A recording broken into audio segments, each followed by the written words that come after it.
Hi, everyone. Welcome to Chapter 11. Today we are going to be discussing about probability. Chapter 11 consists of basic concepts of probability. We'll start on section 1. We'll do sections 1, 2, 3, and 4. Chapter 11, section 1 talks about basic concepts of probability. So what we're going to be doing on section 11.1 is that we're going to be using basic terms of the language of probability. We'll work on simple problems involving theoretical and empirical probability. So there's two different types of probability. We are going to be understanding a specific type of law of large numbers, or also known as law of averages. We're going to be finding probabilities related to flower colors as described by Mendel in genetic research. So there's an actual biological property attached to a probability problem that we'll look at today. We're also going to be determining odds in favor of an event and the odds against an event. So we'll talk about what is an event and how do we find an odds in favor or an odd against. Let's begin by defining what is an actual probability. So the study of probability is concerned with random phenomena. Even though we cannot be certain whether a given result will occur, we often obtain a good measure of its likelihood or the probability. In the study of probability, any observation or measurement of a random phenomena is called an experiment.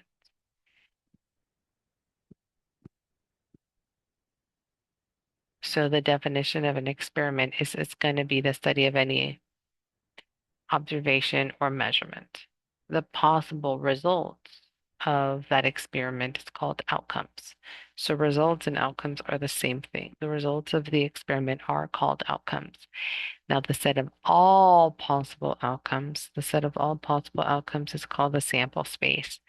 So the sample space is the entire possible outcomes you can have on a specific thing. So we usually are interested in some particular collection of possible outcomes. Any subset of that sample space is called an event.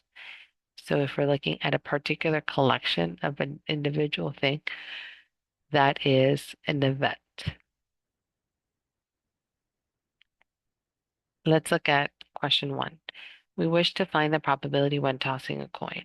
So let's say that we have a a fair coin is tossed, right? There's heads and there's tails. We want to find the probability that it will land head up. So first we have to look at the sample space. The sample space is how many outcomes you can have. Well, when you have a, a coin that's being tossed, you're only going to have heads or tails. And the event, we're interested in finding whose probability is going to be only heads. So how many heads do you have? You have one head out of our two outcomes. So since no flip was coin involved, the desired probability was obtained theoretically. So we actually didn't flip an actual coin, right? This is called a theoretical probability. So the probability of landing on a heads, theoretically, it's going to be a half. Now, when we're looking at a theoretical probability formula, we have if all outcomes in a sample space S are equally likely, so that has to be key. They must have the same chance of occurring. So the supposedly heads and tails, they have the same amount of chance occurring, right? Half and half. Um, then you will have the theoretical probability formula of an event E is given by the number of favorable outcomes, the N of E divided by the number of outcomes, the number of your sample space. So this is the favorable outcomes over the total number of outcomes, so over the sample space. So the probability of the event occurring is the favorable outcomes over the total of outcomes. Let's look at number 2. What if we're actually flipping a cup? A cup is flipped 100 times. So this is how many times the cup was flipped. It landed on its side 84 times. It landed on its bottom 6 times and on its top 10 times. So we want to find the probability that it will land on its top. So if we're looking for the favorable on the top over the total amount of number flipped, you'll have, well, how many landed on top? 10 over how many times was it flipped? Now you need to simplify the fraction. What does it mean to simplify? That means that they're both divisible by 10. So then if I divide 10 by 10, I get 1. If I divide 100 by 10, I get 10. So the probability is 1/10. And that is an experimental. So this was a actual flipping a coin. So this is an example of an experimental or empirical probability, right? It was not theoretical. It was an actual experimental. Now, if I say I want to find the probability that it's landed on the side, how many times did it landed on the side? 84 times out of 100. Again, you can also simplify this. If I start by simplifying this by 2, I get 42 over 50, but then this is also divisible by 2. So it's 25 over 21. So we would get 21 out of 25. This is for the probability of landing on its side. Now let's talk about the empirical probability formula. If E is an event that may happen when an experiment E is performed, then the empirical probability of event E is given by the following formula. The probability of E is approximated. So this is approximately the number of times of the event E occurred over the number of times the experiment was performed. Let's look at an example. So we're finding the probability when dealing with cards. There are 2,598,960 possible hands in poker. So this is your sample space. Now, if there are 36 possible ways of having a straight flush, find the probability of being dealt a straight flush. So again, the favorable outcomes is 36 divided by the total sample space.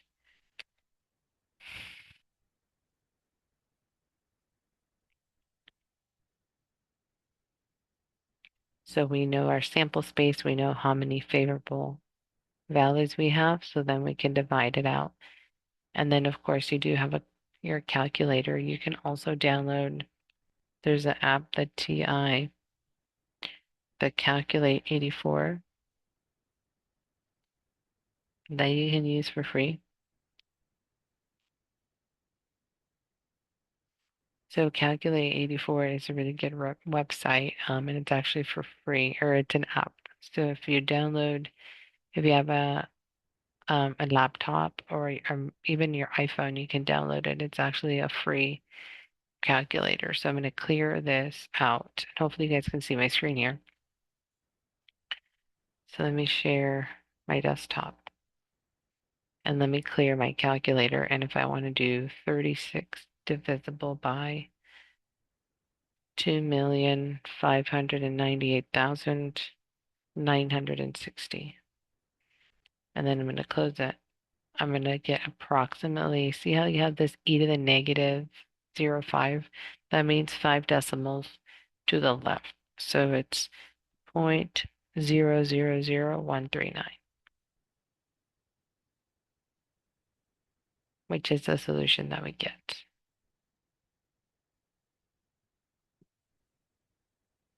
So we had 1.39 times e to the negative 5. So that means you're going to bring your decimal 1, 2, 3, 4, 5. So you go 1, 2, 3, 4, 139, which is exactly what we have right here. Let's look at the next question. We want to find the probability of a resident's age range. So according to the United States Census projection for 2020, there are in the country an estimated of 56.52 million people aged 65 and over. and 275.618 million under 65. If a person were selected randomly from the population that year, what is the probability that the person would be under 65? So first, we're interested in finding the people that are under 65. So our ratio will be the number of people who are under 65.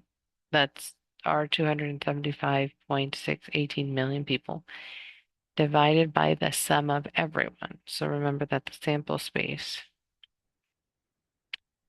is going to be the sum of everyone. So the sum of the people over, so the sample space is going to be the everyone. So people over 65 plus the people under 65. So we have to add the people under 65 and the people over 65. So then if we add, then we first add that denominator to get our sample space and then divide it by 275.618. We roughly get 0.831 million people. These are how many people we have that are under 65. Now let's talk about the law of large numbers. Let's start by defining what that is. So as an experiment is repeated more and more times, the proportion of outcomes of favorable to any particular event will tend to come closer and closer to the theoretical probability of that event. So the more repetition we have of an experiment, it will tend to be theoretical. So we can say when we're flipping a coin, it might not be half and half the probability of landing a heads. But then as we repeat the experiment multiple times, it will be eventually getting closer to 1/2. To compare empirical and theoretical probability, so let's look at the differences. A series of repeated experiments provides an empirical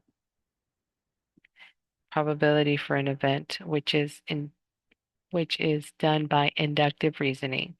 It's an estimate. It's an estimate of the event's theoretical probability. Increasing the number of repetitions increases the reliability of the estimate. So the more times you do it, the empirical probability again will become more reliable on the estimate. Likewise, an established theoretical probability, so this is something established for an event, enable us by deductive reasoning. So instead of by inductive, it's deductive. That's different. One is by inductive, the other one is by deductive reasoning to predict the proportion of times the event will occur in a series of repeated experiments. The prediction should be more accurate for larger numbers of repetition. So we're going to have more accuracy in our probability. So let's go ahead and start with an example that discuss genetics. So what happens when we see this in a real life application? And this happens all the time. So Gregor Mendel and Austrian Mach used the idea of randomness to establish the study of genetics. To study the flower color of certain pea plants, he found that pure red crosses with pure white produces red. Mendel he did this theory that red is dominant, and he symbolizes as R, and white is recessive by little r. The pure red parent carried only red genes, and the pure white carried only little r's. So then he created a table where he had big R, little r, and big R, where you saw little r, big R, little r, big R. And then, so I'm going to show you, this is called the product table, where there is a combination between R and red. So he had every offspring receives one gene from each parent, which leads to the tables below. Every second generation is because R is dominant. So Mendel started on this first one, which is the first parent and the second parent. Let's say that the first parent had two strong and dominant genes. So you had RR and little r and little r. So then you had your combination between RR. So big R, little r, big R, little r. So it created the first combination of sets. So you had big R, little r. Now you had, let's say that the first to the second, it created a big R and a little r, a big R and a little r. So now this is RR, R, little r, little r, and then RR. So see how everyone here has a different combination. So every second generation is red because of R. So see how they all contain a dominant gene. So a dominant gene, a dominant gene. And that's because when they did the first generation, everything started as big R, little r, big R, little r, big R, little r. So they all contain a big R in the solution.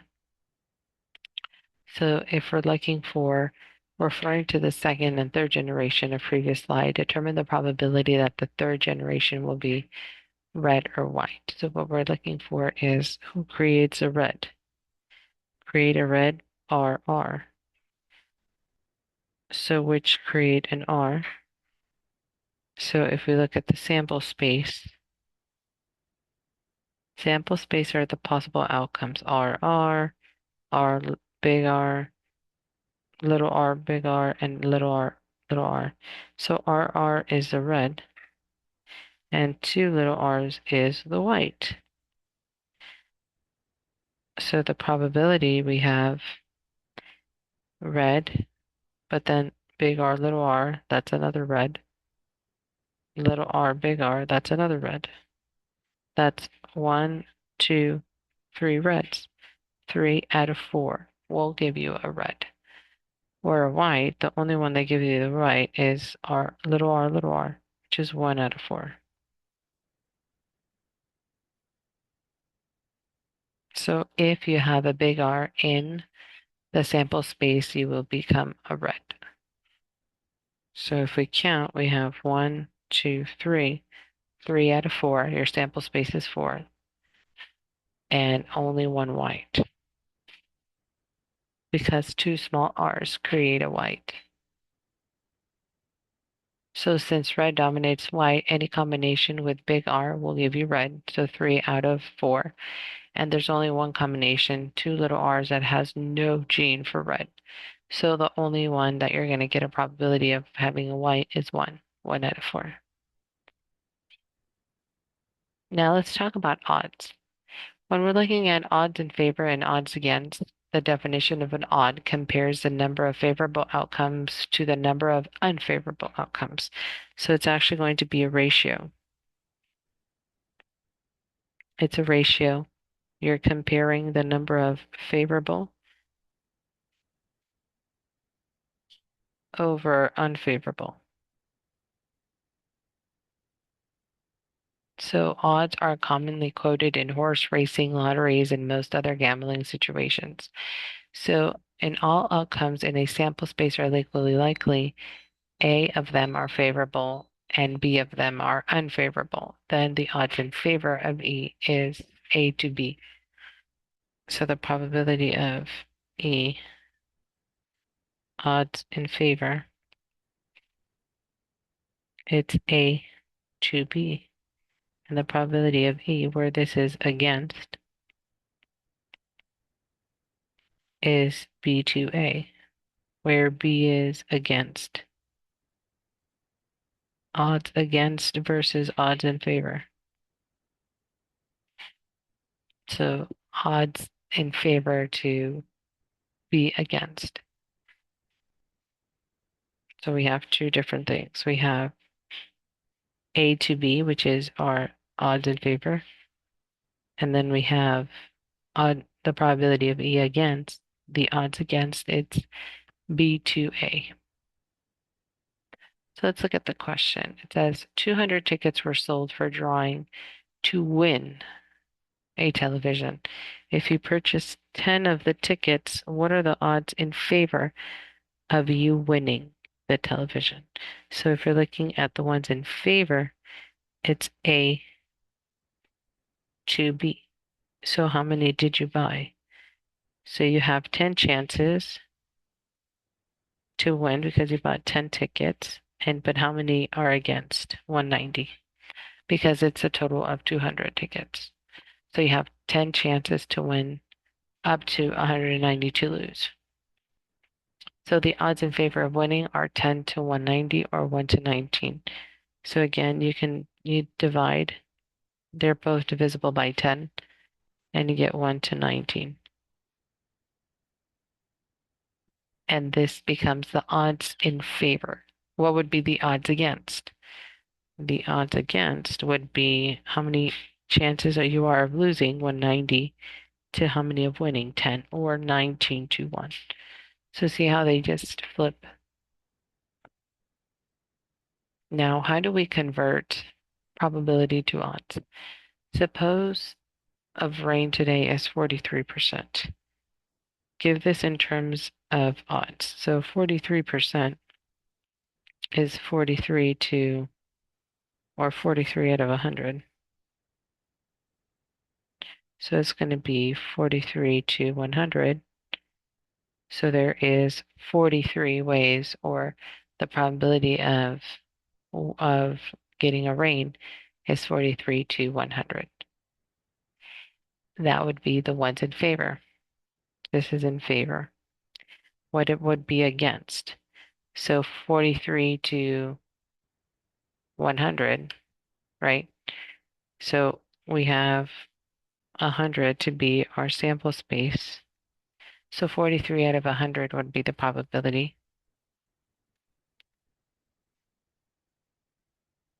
So if we have in favor, it's going to be 43 chances of raining versus 57 of not raining. Right, because 100 minus 43 is 57. Odds in favor, and then the odds against is 57 chances of raining versus 43 of not raining. So what is 43 are favorable versus 57 that's not favorable? So the way that we change probability is the number of successes over the number of outcomes. So the number of successes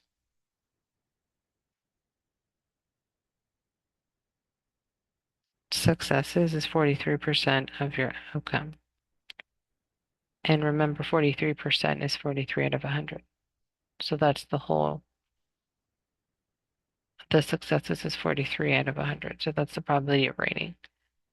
So 43 to 57 that is not raining versus 57 not raining to 43 that will rain. Odds in favor and odds against.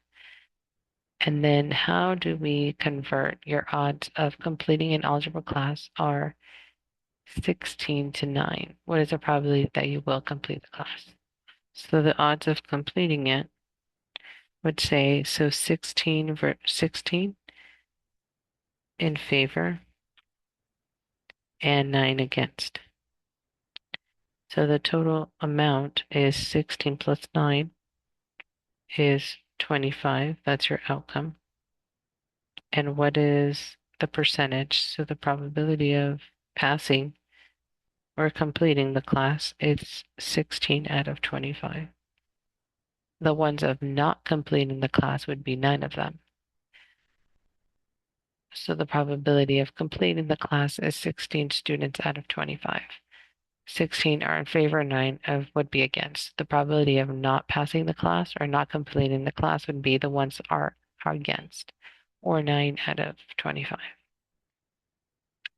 And with that, we finish section 11.1. Alrighty, let's move on to section 2, which is event involving not and or. So what happens if we have the probability of not occurring or the probability of or? Events involving not or. So we're going to apply the fact that the probability of an event is a real number between 0 and 1 inclusive of both. So what is the probability that we are, that is the last day of class? The probability would be 0, right? Because that's not the case. The probability of 1 is that we are in the middle of the semester. That's certain, right? So 0 is not occurring. 1 is you are certain that's going to occur. And we need to know that the probability, when the probability of value of an experiment is 0, this is impossible to happen. That means that your event is not going to happen. The probability of an event occurring to be 1, it gives you that you're actually certain that this will happen. We're going to identify the correspondence among set theory, logic, and arithmetic. So we're going to look at addition and logic between probabilities. We're going to determine the probability of not occurring.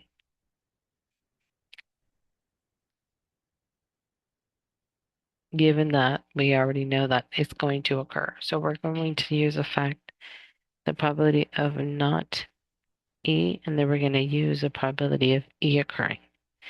We're going to determine the probability of A or B given the probabilities of A, B, and A and B.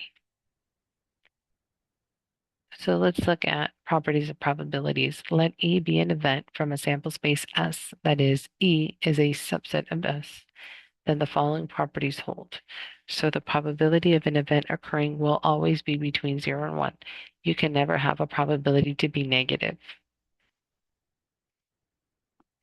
This is the probability of an impossible event is 0, right? We know for a fact that's not going to occur. And the probability of the sample space is the entire thing, which is 1.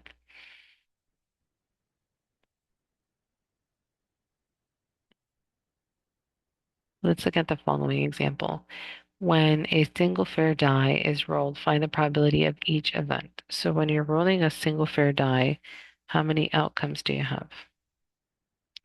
6 outcomes. Right, you can have 1, a 2, a 3, a 4, a 5, and a 6. It's asking, find the probability that a number 3 is rolled. So the probability of landing a 3, how many 3s do you have? Only 1 out of 6. So the probability is 1 out of 6. Now, what is the probability of a number other than 3 is rolled? So not 3. So the probability of not 3. Well, you can land a 1, a 2, a 4, a 5, and a 6. So you can have 1, 2, 3, 4, 5. That would be 5, 6, because you are excluding the 3. The number 7. Do we have a number 7 enrolled? No. So the probability of a 7 in a die is impossible, or 0. So the probability of landing a 7 is 0.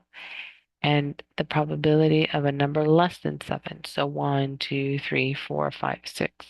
So the probability of a number less than 7 is going to be 6 out of 6, right? There's 6 numbers that are less than 7, and my sample space is 6. So the probability would be 1.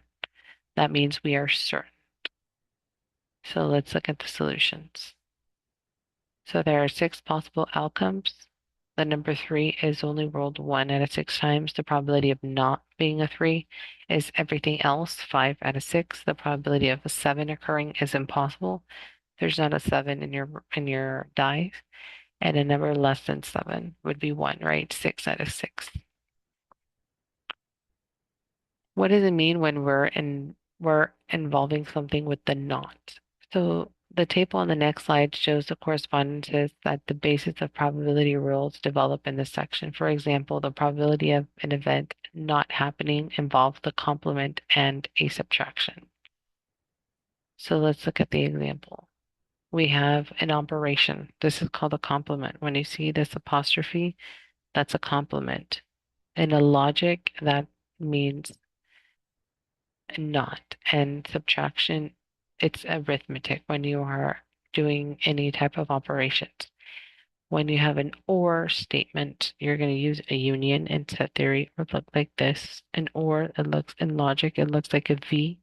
And if we're using or, it's going to be an addition symbol. If we're using a connecting, an and, we're going to use an intersection, a backwards V, and a multiplication sign. So make sure we keep this in mind because we're going to be using these symbols as a complement, a union, or an intersection.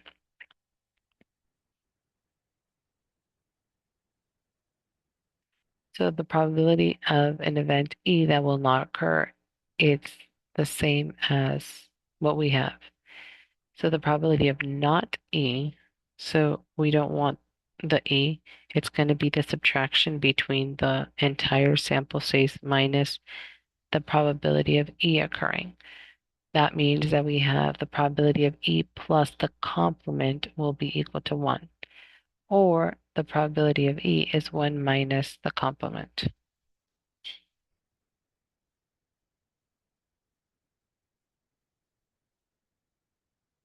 So for example, here we have the entire space S. So if we want to find not, so not E,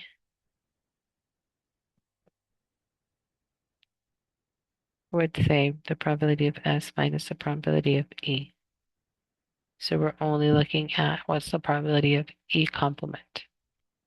If we add the probability of E plus the probability of the complement, we get the entire sample space. And if we're only interested in the probability of E, it's going to be 1 minus the probability of the complement. So if we look at an example, it says when a single card is drawn from a standard deck of 52 cards, what is the probability to be not an ace? So the probability of not an ace would be 1 minus the probability of landing on an ace.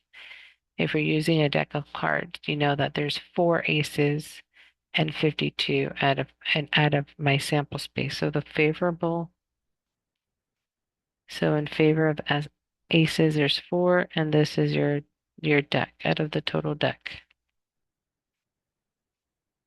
So the probability of not getting an ace would be 48 out of 52. But again, when we reduce 48 out of 52, we get 12 out of 13.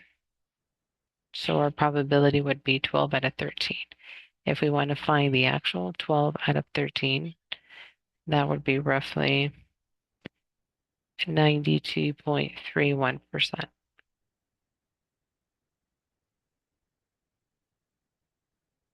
So how do we do the events involving or? Remember, an or means summation. It looks like this. So the probability of A or the probability of B, it means the probability of A plus the probability of B minus their intersection. You don't want to double count. So we have to look at what happens if they're mutually exclusive events. If two events A and B are mutually exclusive, meaning that they don't have any outcomes in common, then the probability of A or B is going to be the probability of A plus the probability of B because they are mutually exclusive. They don't have anything in common. But if they are not exclusive, if A and B are not mutually exclusive, then you use the probability of A or B is the probability of A plus the probability of B minus the intersection because there's things that they have in common. But again, if they're mutually exclusive, it's only the probability of A plus the probability of B. So make sure you have this down.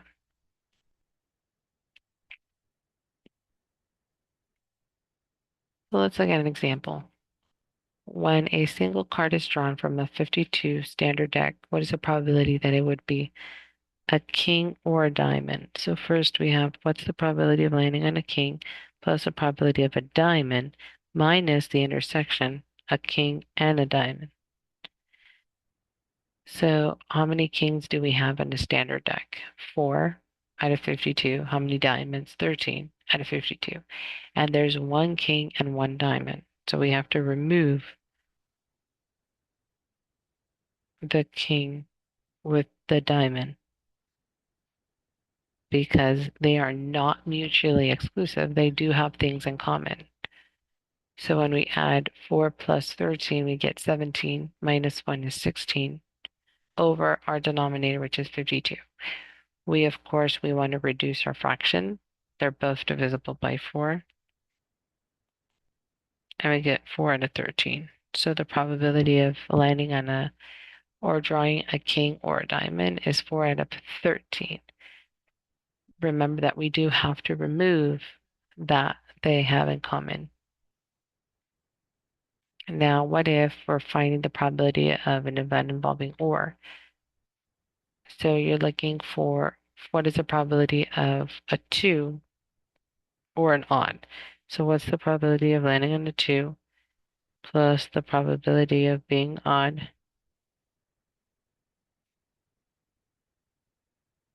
minus the probability of a 2 and an odd? Well, first of all, are these mutually exclusive? Yes, because you can't be a 2 and be odd. So this is 0. So this means that you have mutually exclusive events because they don't have the 2 and the odd that have nothing in common. So what's the probability of rolling a 2? Shouldn't it be 1 out of 6? And what's the probability of being odd? Which are numbers that are odd? The 1, a 1, the 3, and the 5. So those are 3 options. So 3 out of 6. So you can land on a 1, you can land on a 3, you can land on a 5. So then you add 1 6 plus 3 6 gives you 4 6. Again, you want to reduce your fraction and you get 2/3. So 2/3 would be my solution. Alrighty, let's look at the next part. So if we are looking for an event involving or again, so out of 20 elective courses, Emily plans to enroll in one, which she will choose by throwing a dart at a schedule. If 8 of the courses are recreational, 9 are interesting, and 3 are both recreational and interesting, find the probability that the course she chooses will have at least one of these 2 attributes. So you're finding,